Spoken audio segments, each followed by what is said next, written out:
내가 그게 청년들에게 직장을 준비하는 사람이나 학업을 준비하는 사람이나 그리고 가정을 준비하는 사람들이나 무엇인가를 하나님의 이제 영광을 위해서 준비하려고 하는 사람들에게 꼭 해주고 싶었던 것이 있는데 말해주고 싶은 그거와 이제 똑같은 것 같아요. 그게 기도의 제목인데 목사님도 이제 목회를 하다 보면 목사님의 지혜, 지식, 이제까지 경험된 지식, 체험으로 이길 수 없는 상황이 맞닥뜨리죠. 그때의 첫 번째 기도 제목은 하나님 내 의지가 꺾이지 않게 해주세요. 내 의지와 열심이 꺾이지 않게 해주세요. 왜냐하면 전지하시지만 그분의 하나님의 팔은 전능하시지만 그분의 손가락은 이 천지를 창조하실 수 있는 분이지만 중요한 것은 이제 우리가 그분 앞에 나가서 당신만 나의 구원자이시고 도우실 자입니다라고 무릎을 꿇고 그의 눈을 시선을 맞추는 거예요. 이게 마태복음 5장에서 얘기했던 심령이 가난한 사람이에요. 나는 당신이 필요하다. 당신 없이는 안 된다. 그래서 항상 그럴 때일수록 의지를 꺾이지 않고 하나님께 나가서 억지로라도 무릎을 꿇고 기도하는 것이 중요하다. 그 기도 제목이 있었으면 좋겠다. 그러나 중요한 건 꾸준히, 습관에 따라 기도하듯이 꾸준히, 졸더라도 꾸준히 그렇게 기도를 했으면 좋겠고, 그렇게 이제 의지를 붙잡는 거예요. 하나님 손에. 그리고 두 번째 우리가 인식해야 될 것은 우리가 호빵 장사를 하던, 우리가 붕어빵 장사를 하던, 우리가 무슨 고물을 주워서 팔던, 내가 대학을 나왔던 안 나왔던 이 얘기는 공부 안 해도 되고 수고와 노력이 없어도 된다는 이야기가 아니라 그것을 할 수밖에 없는 것이 나의 최선이라면, 이 최선이라는 것은 내 입장에서는 최고의 노력이지만 이거를 다시 표현해보면 내 한계거든요. 최선이라는 거는 한계를 넘어설 수가 없잖아요. 우리가 그 한계를 넘어설 수 없는데 우리가 어떻게 일들을 해결할 수가 없지. 이제 그때부터 누가? 하나님이 도와줘. 이 하나님의 도움이 올 때까지 내가 그 하나님의 도움이 필요하다고 생각하는 의지가 절대로 필요한 것이고, 이 한계를 하나님 난 넘어갈 수가 없습니다. 이 한계라고 하는 턱을 하나님이 만들지 않았을 텐데, 하나님은 믿는 자에게 능치 못할 일이 없다고 하셨는데, 이 한계가 부딪혔을 때 하나님, 내가 이 한계를 넘어갈 수 있는 지혜와 지식이 없습니다. 지식이 없는데 넘어가고 싶어요. 그래서 좌절되기도 하고 절망되기도 해요. 하나님의 나라가 내 속에 이루어져서 그분의 치리와 통치와 다스림이 내 속에 있다고 믿는다면 이게 넘어갈 수도 있을 것인데 그렇게 되질 않습니다. 좌절이 되고 절망이 됩니다. 주님, 애통하게 도와주세요.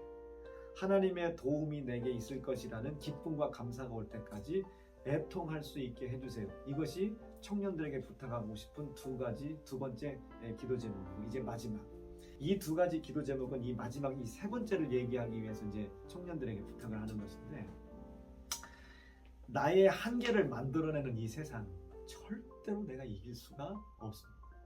다윗 좀 한번 생각해 보세요. 키가 1m 50cm 정도밖에 안 됐대요. 그런데 저 앞에 서 있는 골리앗은 구척장수래요. 한 척이 30cm라고 따지기만 해도 3m 가까운 아주 굉장한 장수죠. 싸움에서 한 번도 진 적이 없어요. 전쟁에 능한 자예요. 근데 다윗은 그 앞에 섰단 말이에요. 이제껏 하나님의 인도함을 받았다고 했던 이스라엘 군대들, 사울 왕조차도 이건 안 된다, 이건 한계다 라고 생각을 했잖아요.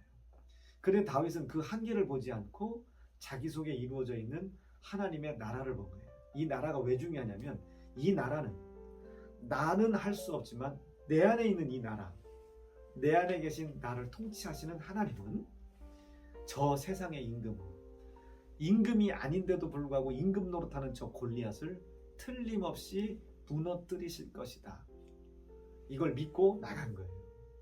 그래서 세 번째, 하나님, 내 속에 하나님의 나라가 있습니다.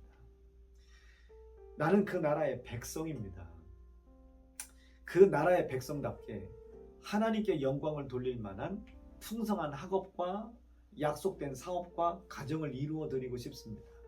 그런데 나는 한계에 부딪혀 있습니다.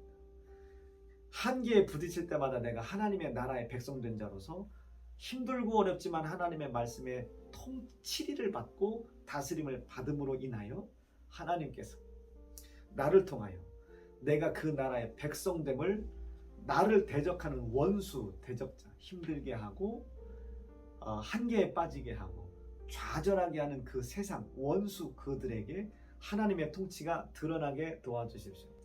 다윗은 물맷돌 돌 하나 가지고 갔거든요.